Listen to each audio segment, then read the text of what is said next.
We are in the Advent season, which is the Christmas season.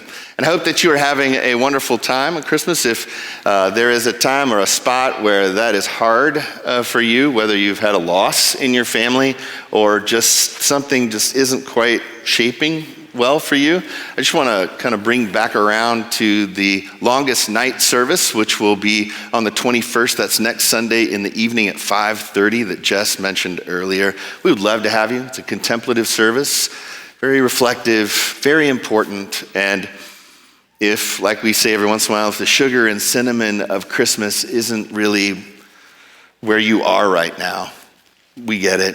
We're there too. We'd love to just spend some time remembering as much as celebrating. And so next week, 5:30, love to have you. I'll see you there. But before we get there this morning, what I want you to do this morning is come with me into the story that you're really familiar with, and I hope to introduce you to a couple of things that maybe you didn't know. And then I hope that you'll see that in this story of this particular person that there is a challenge, there is a profound invitation that maybe, well, I saw it fresh and new this week, I guess is a good way for me to say that. So come with me into the first century. Come with me to Israel. Come with me to a room with probably about a 14-year-old girl. She's just found out that she's pregnant by the Holy Spirit. Yeah. The angel Gabriel came to her and told her that she was going to be having a baby. Later, people will say, I don't believe in the virgin birth. And she'd say, yeah, me neither. That seems crazy. In fact, when the angel of God said it to me, I said to him, that seems crazy. So it's going to be wild. In fact, I don't really know what this means. I mean, one of the things that we know about Mary is we don't really know her age, right? It doesn't say she's 14 in the Bible. If it said Mary, who was 14, that's how we know stuff like that for sure, but we don't. So we have to use all kinds of context and layerings to get to it. Some different folks, historians, have said she's more like 12 years old. I'm like, I don't know. Others people said 16. I'm like, 14. And that's how I do math. However old she was incredibly young. And you know what? However old she was, to have that is her story. That's crazy. That's wild. How do you handle that? Oh, Joseph, see, she was engaged, right? So Joseph, her to-be, is going to be told, hey, listen, crazy story. I know we're not married yet, but I'm pregnant. You know, she's probably trying to figure out, like, do you ever rehearse things that are hard to say? Like you're going to have a difficult conversation and you're just thinking about like, how am I going to say this? And then what would they might say? And then, okay, I'll be ready and I'll say this right here. And you just kind of go over and over and over in your head to get it just right. What do you think Mary was thinking?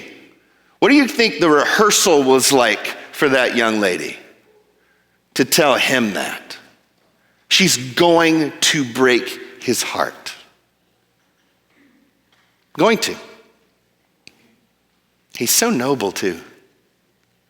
Not to mention, which we never talk about, her dad, her mom, her family. You want to know how badly it breaks that? Does anybody remember where this baby gets born? Say Bethlehem all at the same time, ready? Good, it makes the teaching pastor feel better if you say those things sometimes. So I'll ask you again, do you remember where Jesus was born? Bethlehem. See, so biblically literate, I love it. Right, I know, I get it too. But so going to be married, or going to be born in Bethlehem, right?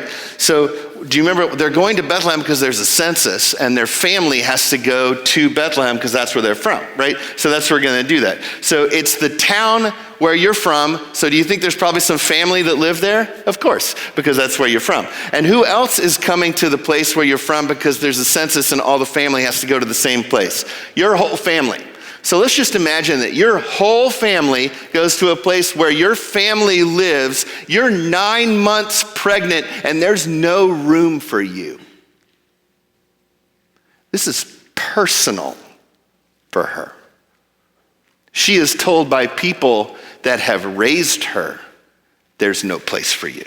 Don't miss that. She knows that's coming. She knows it. So in this excitement, she makes a great choice. She thinks, wait a minute, Elizabeth, right? It's her family, and she's always been kind and good. We know that because of the way the story goes, but here's this picture. I'm gonna go see Elizabeth. She's pregnant, and maybe I'll tell her about this and she can help me work it out, right? So she does. She gets the kind of energy to go visit Elizabeth, and Elizabeth's off somewhere pregnant, and Elizabeth is carrying a baby too. That baby's pretty important. His name is, oh, see, now we're rolling. His name is John. His job is to kick down the door so that the kingdom can come in, and he does a great job. Mary shows up at the house. Elizabeth's somewhere in the house, being pregnant, doing her day, whatever. And as Mary comes in and calls out, maybe her name, we don't know, Elizabeth, maybe she says, Shalom. Very sing-songy when people say that. Shalom. Elizabeth recognizes the voice, and the baby inside Elizabeth leaps. That's wild. The child that will become a man to tell the world this is the Messiah starts his job in utero. That's crazy. And so Mary goes in, and I bet she's practiced the speech 1,000 times. If you read the scripture, there is zero way that Elizabeth probably knows. I mean, there's a slight way, but the probability is Elizabeth does not know that Mary's even pregnant. It doesn't say anything about it at all. So she walks in, and what does Elizabeth do? Mary's practiced. Hey, Elizabeth, there's this weird thing, the angel Gabriel, she can even believe me? I don't even know how to, she says it over and over and over, and before she even gets into the room, Elizabeth is lit up. How is it that I get to be blessed that the mother of my Lord would come and visit me? My child leapt at your child's presence, she says. Can you imagine being Mary? All my practice speeches, I don't have to say. All my insecurities don't have to be revealed. I just walked into this room and God's gone ahead of me and into someone I can trust and love, and they've stood and said what you know to be true is true, and it's connected to me. I take it personal. You are mine. We are together. We will walk this out. Can you imagine the wash of relief and maybe the first deep breath Mary had in a long time? Question is, what would happen next? What does Mary say when Elizabeth claims her? Let's find out. You stand with me as we read from the Gospel of Luke, chapter 1. We read together. And Mary said, my soul glorifies the Lord, and my spirit rejoices in God, my Savior. For he has been mindful of the humble state of his servant. From now on, all generations will call me blessed. For the Mighty One has done great things for me. Holy is his name. His mercy extends to those who fear him from generation to generation. He has performed mighty deeds with his arm. He has scattered those who are proud in their inmost thoughts. He has brought down rulers from their thrones, but has lifted up the humble. He has filled the hungry with good things, but has sent the rich away empty. He has helped his servant Israel, remembering to be merciful to Abraham and his descendants forever, just as he promised our ancestors. Yeah. Mary comes loaded.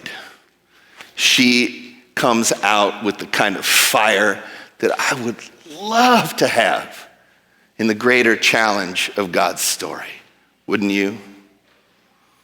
These are the words of God. Please be seated. I love music. I love music my whole life. I grew up in a musical house where all kinds of different musicals being played all the time. And sometimes I got to the point where just a couple of notes, I would know the song, like really fast. And even last night we were at a dinner party, and there was music going on, and it was kind of telling the story of our conversation, but every once in a while I would look up, and I was like, oh, I like this song. You know how you do your head bob, and you don't even know that you're doing the head bob? You're like, oh yeah, this is my whole dancing move, by the way. And so I'm doing this like this, and I look over, and I see a couple of my friends just going like this. We're all having the same conversation, but we're all like totally, somehow this thing is happening, and I didn't make fun of them because we were having a serious conversation, but it was definitely going on. I started thinking about all the different songs that would happen, and one of the greatest moments of songs that like just the beginning of it would blow my mind was this song that would happen, and it was at the beginning. It was in 7th grade dances. Now, I don't know about the Church of Christ. I do know about my wife growing up Baptist. Of course, y'all never went to dances, but we were Methodists, and so we had dances. And so in 7th grade at the dance, the whole thing was you're terrified because you're in 7th grade, so one side of the room was boys and the other side of the room was girls. We didn't ever look at each other because that would be weird, but we knew they were over there, right? And we knew that if there was a girl maybe we wanted to dance with, we knew who she was, but we were waiting for this sound, and it sounded like this.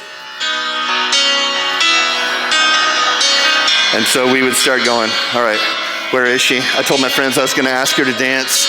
Why is she always standing there with a group of girls? It's very upsetting to go to a group. It'd just be one to be fine.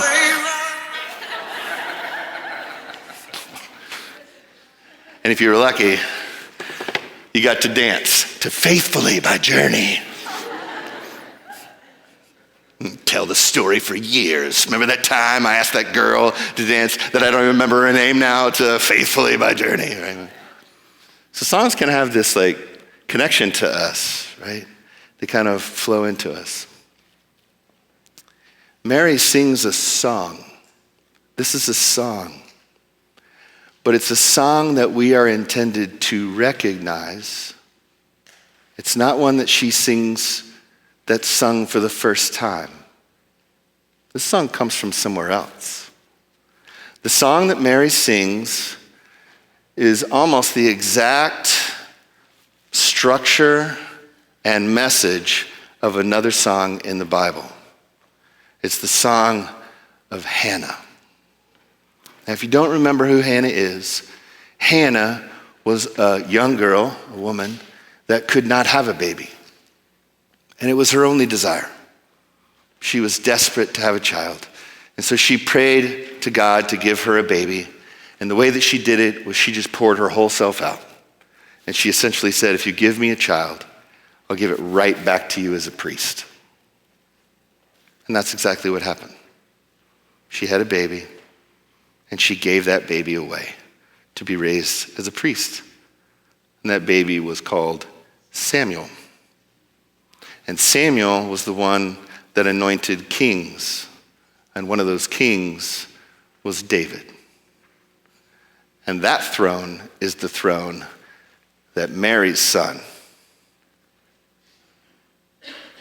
sits on right now. Sorry. Mary sings a song she grew up with. Mary sings a song that she never thought she would get to sing because she was a part of it in this kind of way. Mary sings a song she knows. Mary says God's promises are real. Mary knows exactly what to sing when Elizabeth sees her, because it's been building in her whole life. Mary is a profoundly transformational person in the history of humankind. Sometimes I feel in our Protestant move from Catholicism, we've left a little bit too much behind, including Mary.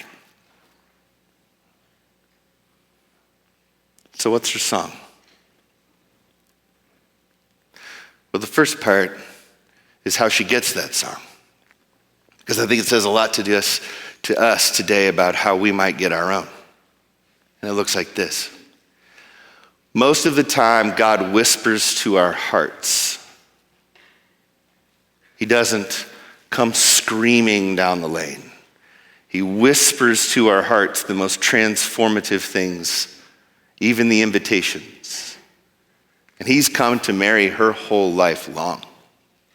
You don't sing this song with this kind of rhythm and this kind of knowledge if you hadn't been deeply raised in what it meant to say yes to God. She no doubt was. So that when that call came, she could hear it. It's interesting, right? Most of the really transformational invitations that we've had in our lives have often come very quietly. Almost secretly, they're so intimate. Right in the center of who we are. So much so that we might, like Mary, say, is this even real? I can tell you that for sure, because when you're a person that's made like me, with my brain and my things and just all the craziness, that God would come to me and say, I want you to be a pastor. That seems crazy. But it's been one of the most true things of my life. But it came in a quiet whisper. So tender. Have you ever heard that quiet whisper? Mary hears it. It always sounds crazy because it's about something that hasn't happened yet, right? And me, in this part of my life, I would have told you that sounds crazy. I'm going to be a child psychologist, and if I can't pass school, then I'm going to be a commercial industrial real estate agent with my dad. And both of those would have been noble and good, and neither of those were where I was headed.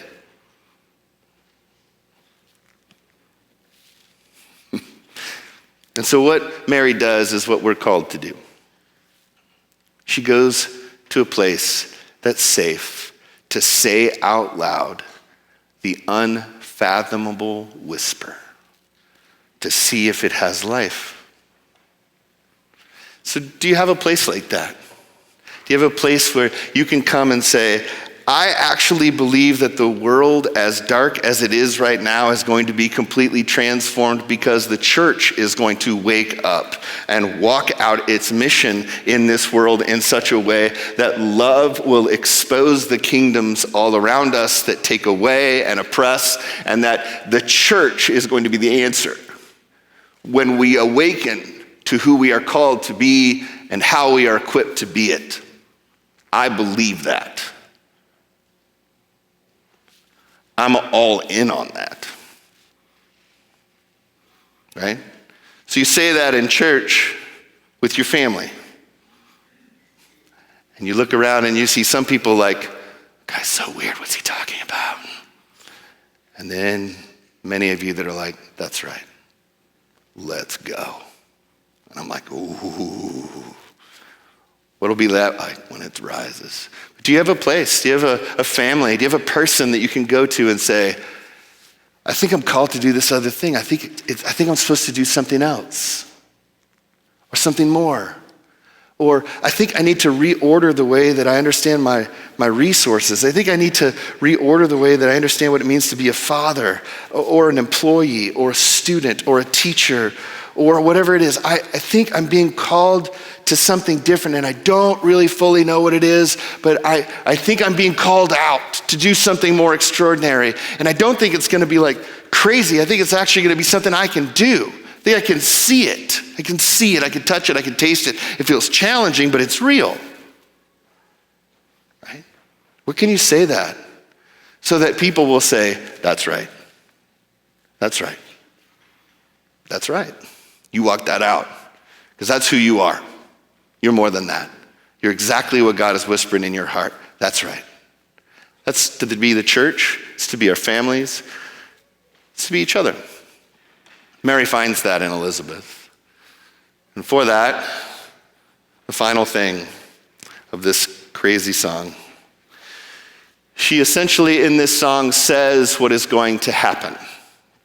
She says, look, the kingdoms that oppress the world, as I've said earlier, the kingdoms that oppress this world, they are not going to have to be torn down in some way that those kingdoms would recognize. That's just silly.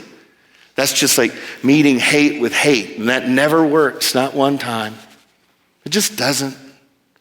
The only ways that the things that are oppressing the world around us actually come down is with love, fierce, unending, unchanging love, because what it is born in is suffering. Because here's the great power for us this morning. Here's what Mary sings about. Here's what Elizabeth knows. Here's what I hope all of us, I hope I know some of, I hope you do too. But the big power here is that joy is born in suffering. It's not happiness. Happiness is getting a cinnamon roll, and that makes me happy. Joy is something deeper. It comes from somewhere. It comes from where you haven't been. You have joy seeing your child soar because you watched them fail. You have joy because you see the church rise because you have seen it fail. You have joy in yourself because you have failed over and over and over with dreams that you thought were caught in God's heart. And then one day God says, it's this one, and you rise with such crazy splendor that everybody else says, what in the world? And you're like, I don't know, but the joy I have makes me so humble because I know that it's the suffering that has brought me to this place. That's you. That's this place.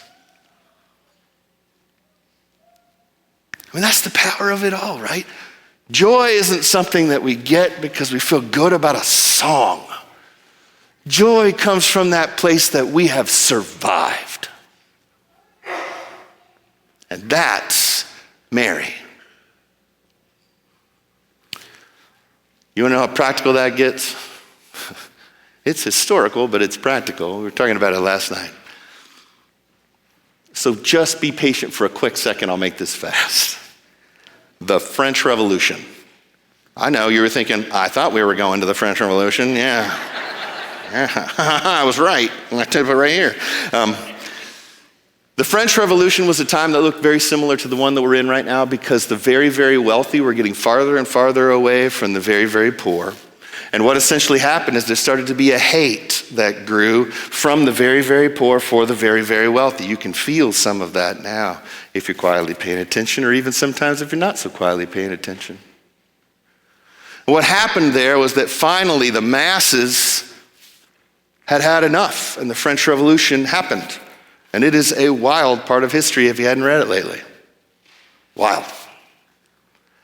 But just across the channel, where the same divide was happening, in England, there was no revolution. And historians have often asked, why? And they've come to one amongst a layer, but one clear difference. And it was the Christian community, often led in part by the Wesleyan movement.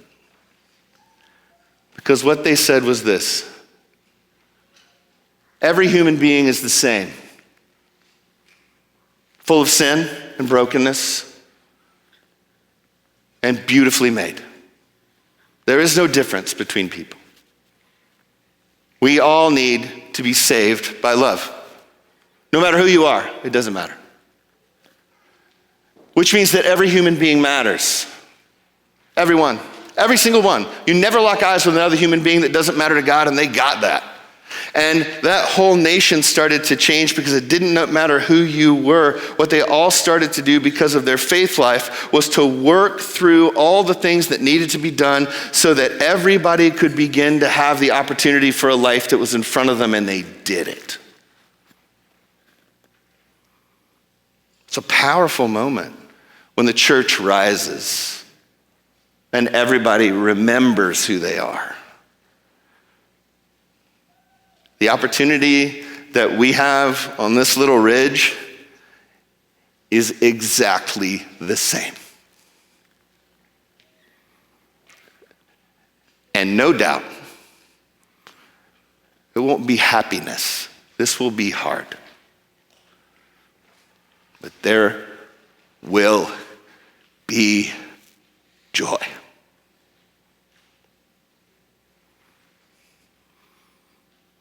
And we'll sing about it.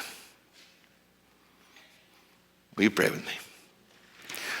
Father, there are ancient songs that flow forward into the times and rhythms of our own heartbeats. Help us to hear them. To be challenged by this baby that comes into the world and turns everything right side up. Change us, love us, challenge us, and let that light lead us. In Jesus' holy and precious name, amen.